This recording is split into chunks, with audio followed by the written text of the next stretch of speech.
एक कफन चोर का वाकया। एक कफन चोर का वाकया जो हर नए दफनाए हुए मुर्दों का कफन चुरा लिया करता था। एक रात उसके साथ कब्रिस्तान में क्या मामला पेश आया, आइए जानते हैं।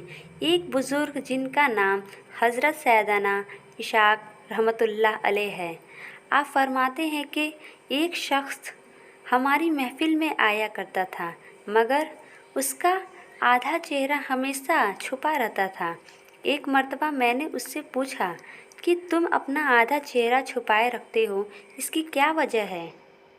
मुझे इस राज से आगाह करो। उसने कहा कि अगर आप अमान अता फरमाएं तो मैं अपना मामला बताता हूँ।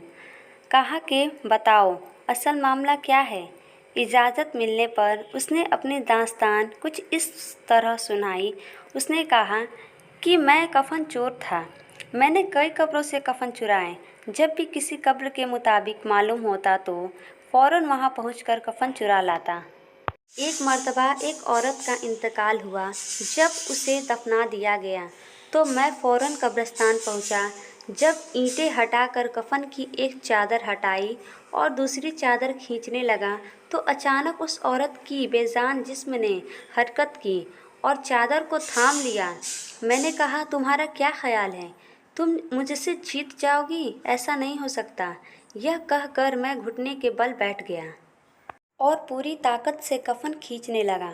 उसी वक्त उस औरत ने मुझे एक ज़ोरदार थप्पड़ मारा, जिसके दर्द की शिद्दत से बेकरार हो गया और मेरे चेहरे पर बहुत ज़्यादा जलन होने लगी। यह कहकर उस चोर ने अपने चेहरे से कपड़ा हटाया तो उसके गाल पर उंगलियों के निशान छपे हुए थे। मैंने कहा, अच्छा फिर क्या हुआ? उसने कहा कि मैंने फिर उस कपड़े को उस पर डाल दिया और जल्दी जल्दी मैंने उस कब्र पर मिट्टी डालकर दोबारा से भर दिया और मैंने यह इरादा कर लिया कि जब तक मैं ज़िंदा रहूँगा दोबारा कभी भी चोरी नहीं करूँगा। अल्लाह मेरे सभी गुनाहों को माफ़ फरमाए और मुझे तौबा करने की तौफीक अता फरमाए। हज़रत सैयदना अबू इसहाक़ रहमतुल्लाह अलैहि वसल्लम फरमाते हैं, उस कफन चोर का सारा वाक़या लिखकर हज़रत सैयदना अबुल उज़ैर रहमतुल्लाह अलैहि वसल्लम की तरफ रवाना किया।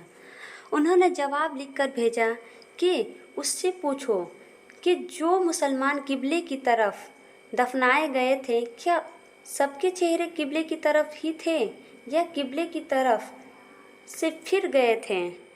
मैंने कफन चोर से पूछा तो उसने कहा कि मैंने जिन लोगों के कफन चुराए उनमें से अक्सर के चेहरे किबला से फिर चुके थे।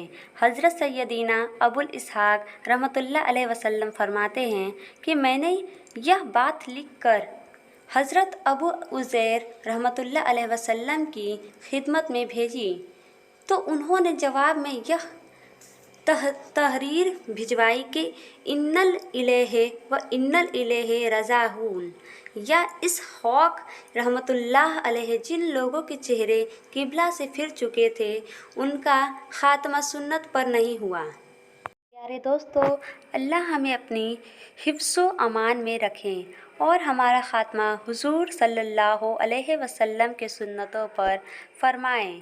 इस दास्ताने इबरत में हमारे लिए इबरत मौजूद है कि कितना तशवीशनाक मामला है कि जो लोग सुन्नतों से मुंह मोड़ लेते हैं वह काम शरीयत के मुताबिक नहीं होते और जो दुनिया को दीन पर तरजीह देते हैं उनके साथ कब्र में बेइंतहाई मामला होता है। तो कब्र और आखिरत में लम्हा भर का अजाब भी बर्दाश्त से बाहर होता है। हमारे नाजुक जिस्म जहन्नम की भड़कती हुई आग का मुकाबला नहीं कर सकते। अगर इसी तरह गफलत की भरी ज़िंदगी गुजारते रहें और इसी हालात में मौत आती गई तो वह जिल्लत और रुसवाई और दर्दनाक अजाब का सामना करना पड़ेगा। मेरे दोस्तों, जल्द से जल्द अपने गुनाहों से तौबा कर लीजिए और रो रो कर अल्लाह ताला से माफ़ी मांग लीजिए। अल्लाह ताला हम सब के गुनाह को माफ़ फरमाना, आमीन। तो दोस्तों, आपको ये कहानी कैसा लगा कमेंट करके ज़रूर बताएं और अपना विचार हमें कमेंट बॉक्स में ही बताएं। तो मिलते हैं अगले वीडियो में। धन्यवाद।